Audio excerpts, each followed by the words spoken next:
I mean, I think now they would. It wasn't clean in anyone's eyes. Exactly.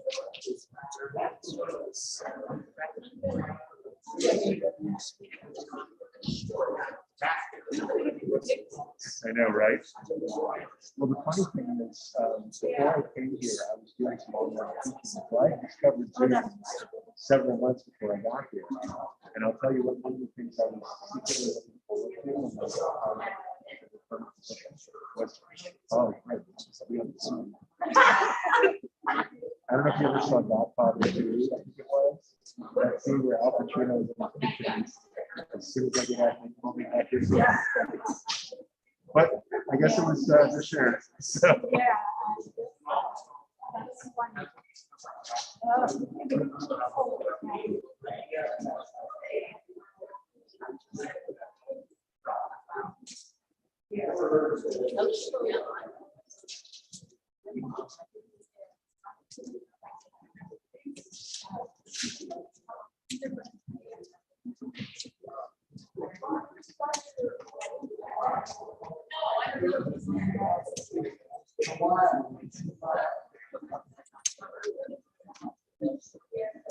So, Carl, can you do me a favor and talk into the microphone?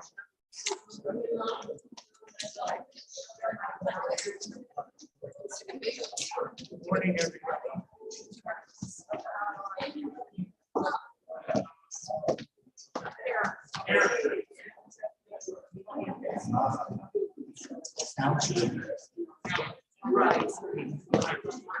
We're going to start in a few minutes. We're just doing a sound check. Please feel free to grab a bagel, some box.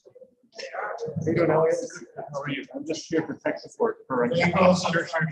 Getting those things ordered. Awesome. Last in the last and stir, et cetera. So we're good. I love it. After the house, because I feel like a place to think about. That's what they tell me.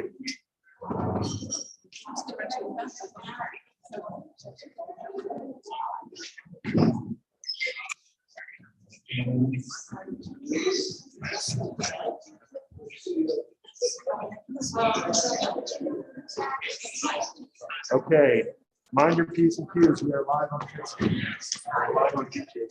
And if the sound already better, then we will have to be much more expensive. Can you do me a favor? Yes. And, check Facebook to make sure it's live. I don't have Facebook on my phone. I do. As a mental health measure. But I put YouTube is live. Now Yes, it live is. on Facebook, YouTube. So I've been warned by Rabbi Carrier to be discreet in my remarks. Thank you, Rabbi. Take this one. Yeah, well, no, Cancer Ruth got it all started. But I'll just say, you can say, I won't suppress your speech. You can say whatever you want. On the internet, it belongs to the internet forever. Okay. That's one of my teachers said. The more people who are listening, the less you're going to say.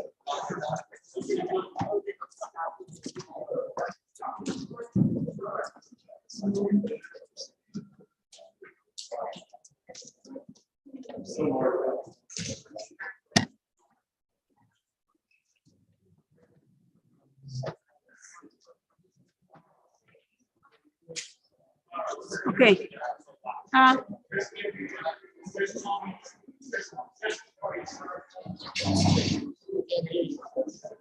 Just before you start, let me know.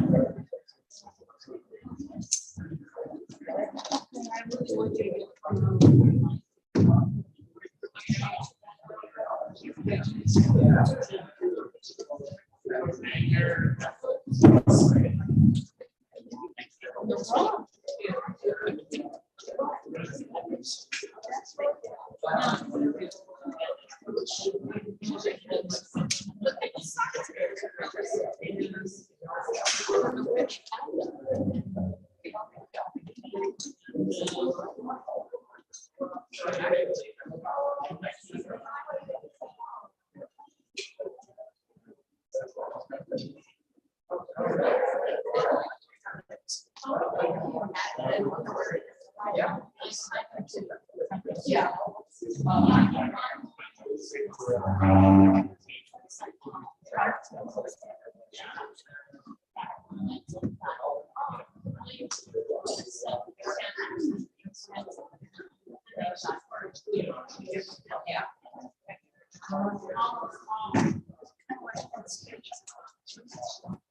I'd like to welcome you this morning.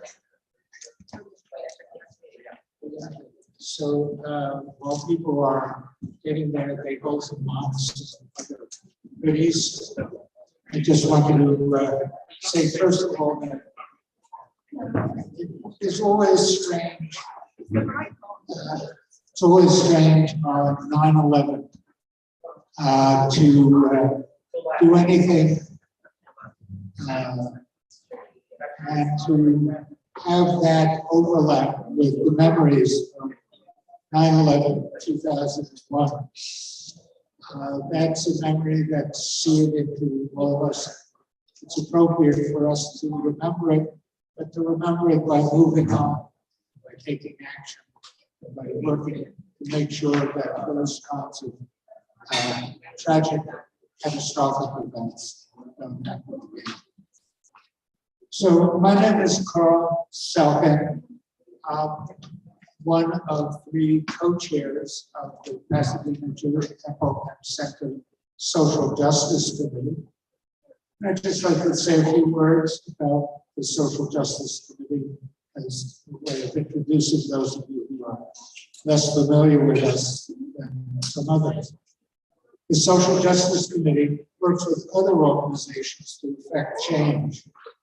We work on climate change and participate with Citizens Climate Lobby to present a national market-based strategy to reduce greenhouse gases, as well as with the local group Pasadena 100, a coalition of 16 organizations plus 1,000 or more individuals who are lobbying to transition Pasadena water and power to 100% carbon-free electrical energy and local distribution by 2030.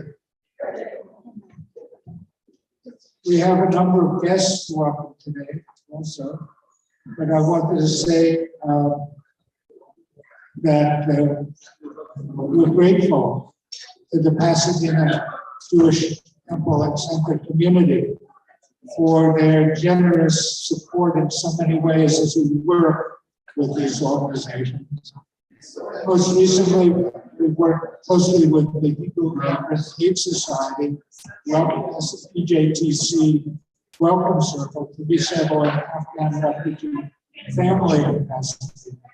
We work with other similar welcome circles to share knowledge and information.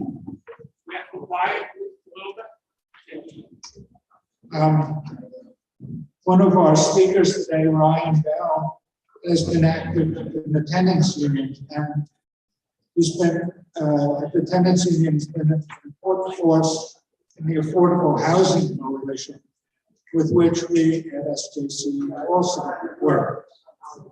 Our group has added to the research and advocacy for affordable housing, including responses to the state of California, resulting in significant changes to local and regional housing plans. Affordable housing is, of course, not only a Pasadena issue or a Los Angeles issue, it's a regional issue. And we need to address homelessness and facilitate housing that meets the needs of our diverse communities. Working together, following the mission of the Social Justice Committee, we respond to societal conditions and contemporary issues based on traditional Jewish values and the prophetic admonition, tzedek tirdof, justice, justice shall you pursue. And we've notched important successes, but will not abandon the work before us. We need to promote quality democracy in a livable climate, no matter how daunting these tasks. So today, let me just introduce 2 of our speakers, and then I'll invite up our moderator for today, who is along with me, one of the troika leading the social justice committee. So I'll introduce Marie Odie, but also I want to introduce Howard Landau, who is the third member of the group. I'll ask him to say a little later when he gets back from doing the schlepping obligations that we all share. So Robbie Davis is here with us as a member of the Nonpartisan League of Women Voters, Pasadena team educating our community on ballot issues. She'll lead us through the League's analysis of California initiatives. After presenting each initiative, there'll be an opportunity for you to ask questions. Raise your hand, and we'll carry our roving mic. That's this one, which is now not roving, but it becomes nomadic on the name. And after Robbie makes her presentation, I have to say we work very closely with the League of Women Voters on issues having to do with the environment. Kathy Berlin, Cynthia Kennedy, and others are people that we work very closely with. We're happy to partner with them on this occasion as well. After Robbie Davis, Ryan Bell will unravel the issues and proposed solutions behind what's been called the rent control measure in Pasadena, a measure on which the Pasadena City Council has remained neutral despite the concentrated push to have the council oppose the measure. Ryan is a partisan on this issue, but not non-political. So let me introduce now Anne-Marie Odie, our co-chair. She'll moderate the discussion, call on those with questions, and during the concluding third of the program, speak to issues on the ballot in Los Angeles, including the real estate transfer tax that PJTC member Peter Dreyer has worked hard to get on the LA City ballot. Peter is at a memorial service in Chicago and could not be with us today. Anne-Marie, please, thank you so much. And, I did before I forget, let me point out one thing. On your tables, there are copies of the flyer that I did email to people who RSVP. And on this flyer are the URLs of resources on the ballot initiative. So you can take one of these off the table or send me an email if you would like me to forward a copy to you via email. So the address is sjcpjtc@gmail.com. Thank you so much to all of you for coming this morning.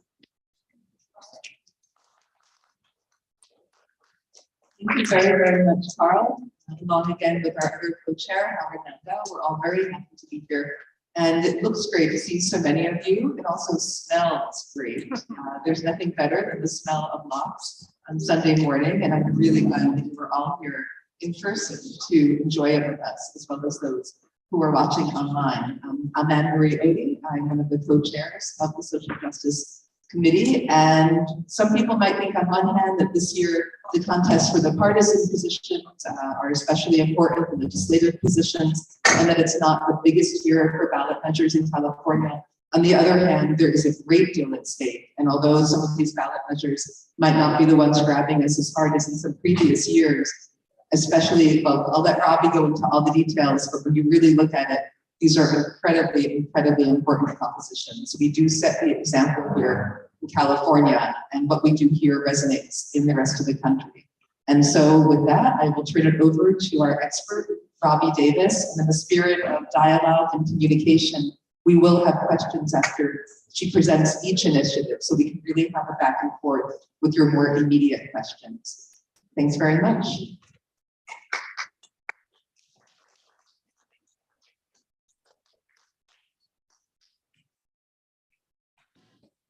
Morning. As she said, my name is Robbie Davis, and I'm a member of the League of Women Voters of the Pasadena area. And you probably know that the League's charter is to promote informed and active participation in the political process. And we are definitely a political organization, but we never ever support candidates or parties. We do sometimes take positions on ballot measures only after we've studied and then come to a general consensus. You may have seen that the League has taken a position on a couple of the measures that I'll be talking about, but I'm not allowed to discuss these positions because we can't mix advocacy and voter education. So I'm going to be talking about the 7 state measures that are here on November 8th ballot. I'll be talking about the details and the background of the fiscal effects of the measure it would be, and the arguments for and against. And just want to let you know that these are not arguments that the League has thought of. These are actually arguments that have been made by the supporters and opponents. And that we've basically taken them out of the voter information guide that's published by the Secretary of State. And hopefully also I'll be able to help you follow the money a little bit, because that's always an important thing, is to make a decision about how you're going to vote after following the money. So without further ado, we'll start off with Proposition 1. And I think you have copies on your table of the League's Easy Voter Guide. So that's kind of a condensed version of what I'm going to be talking about, but hopefully it will be something you can make some notes on. So anyway, Proposition 1 is a legislative constitutional amendment, and it was put on the ballot by the state legislature. 2/3 of each house of the legislature had to approve this. And so it went on the ballot, and the subject is reproductive rights. So the background on this is due to a recent Supreme Court decision, the right to an abortion is no longer protected by the U.S. Constitution. Individual states now have the flexibility to decide whether to allow or limit or ban abortions.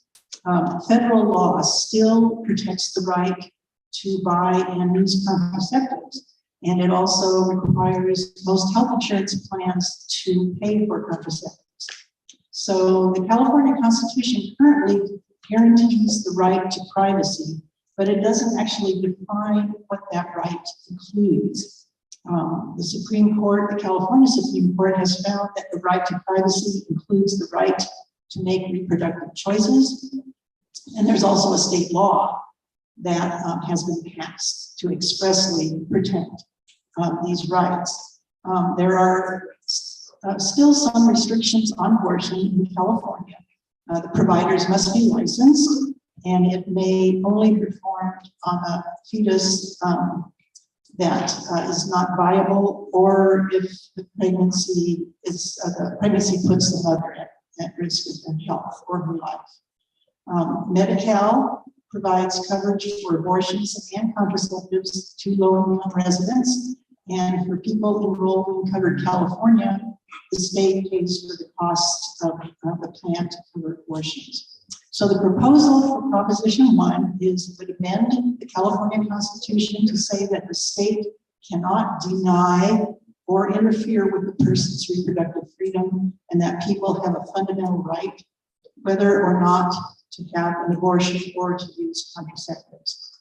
The legislative analyst, who's the money guy up in Sacramento, does the analysis of the fiscal effects, and the legislative analyst's office says that since the right to reproductive freedom already exists in California law, the passage of Proposition 1 would have no direct fiscal effect on the state. So the supporters of Proposition 1 include the chair of the California Medical Association, Planned Parenthood of California, and the president of the California Nurses Association. And they say Prop 1 ensures a fundamental right to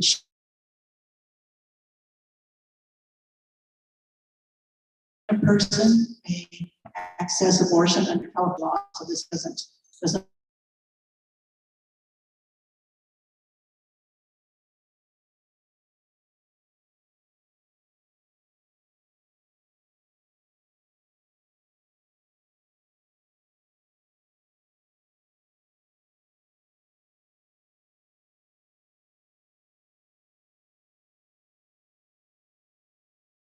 Doctors Association. So there's a gynecologist who signed the ballot argument, the president of the International Faith-Based Coalition, and the president of the Pacific Justice Institute. And the opponents say that Prop 1 isn't needed, and it will cost millions of dollars in lawsuits and court challenges. They say that it will allow late-term abortions without limitations, and they say that it will turn California into a sanctuary state at enormous cost to California taxpayers.